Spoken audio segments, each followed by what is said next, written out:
Saiu o resultado do PIB do primeiro trimestre de 2026 e o Brasil teve um crescimento de 1,1% no período, o que nos colocou entre as seis maiores altas de PIB no mundo.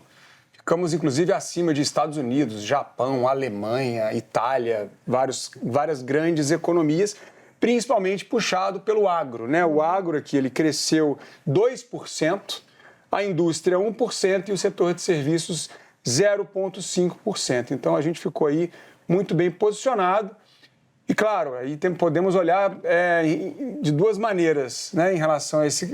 É o crescimento do Brasil, mas, ao mesmo tempo, como que a gente está crescendo. A gente tem que analisar essas duas óticas aqui. O agro ele vem puxando o PIB brasileiro desde 2023. O mercado esperava uma desaceleração do PIB por conta da Selic muito alta, mas o agro sustentou o PIB em 2023, sustentou o PIB em 2024, sustentou o PIB em 2025. Segue sendo o motor do Brasil.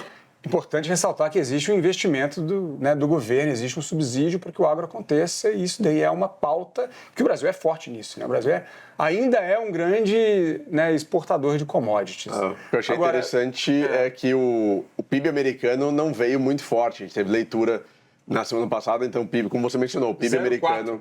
O PIB americano veio mais fraco. Foi, acho que, 25º país em crescimento. Outros PIBs de outros países também desaceleraram.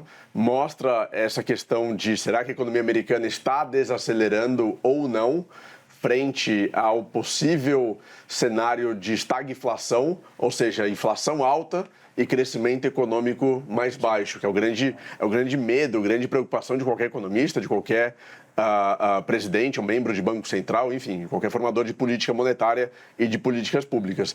E no Brasil, a gente tem essa força muito grande das commodities, como é a história do nosso país. Claro que o agro é fundamental, o agro é muito importante, tem sido o motor do PIB. A gente sempre lembra do outro lado da moeda, como o Thiago mencionou, que o Brasil tinha que ter mais indústrias. Não, a gente não vai conseguir se manter como um país para o resto da vida, entre aspas, só exportando commodities. As commodities são alteradas, as commodities acabam, as commodities, o ciclo econômico também é alterado. É importante que a gente consiga se industrializar em algum momento, o que a gente nunca conseguiu fazer de forma muito expressiva. A gente se industrializou, mas, assim, digamos que desenvolvimento de tecnologia de ponta, vamos pegar a nova economia aqui, o Brasil ainda está muito aquém do que poderia estar. É um crescimento, isso é positivo, mas transformar PIB em investimento interno, em capital humano, né?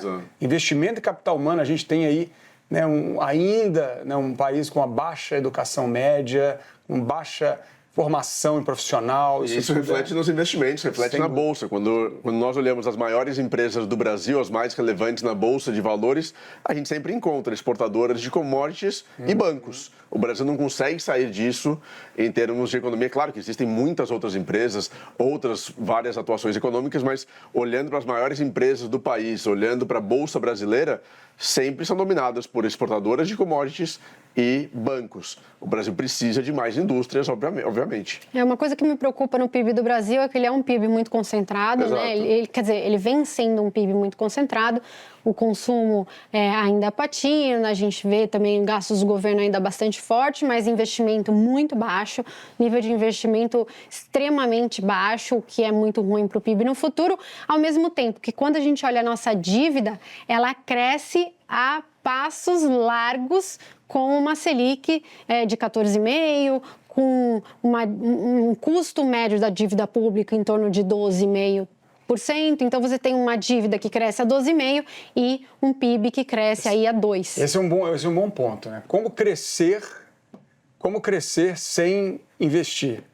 Como que a gente cresce? Porque essa correlação é claro que a gente pode entrar aqui numa conversa gigante, mas se a gente olhar a dívida PIB desses países todos desenvolvidos, é mais alta ainda proporcionalmente do que a nossa. É claro, são economias mais resilientes, mais fortes. Muita indústria não entrando nesse mérito, mas um pouco do que o Bernardo falou também, sobre o nível de retorno que a gente gera no capital aqui dentro, né? Então, crescendo, isso é bom, isso é positivo, mas como é que a gente vai crescer e ter ali uma diversificação maior da nossa economia. E isso influencia também o nosso PIB potencial, porque a gente está crescendo, grosso modo, a 2%, por aí, num contexto acumulado em 12 meses, e isso está gerando inflação, ou seja, o nosso PIB potencial. O que é o PIB potencial, Marília? É aquele crescimento que a gente consegue ter sem gerar inflação.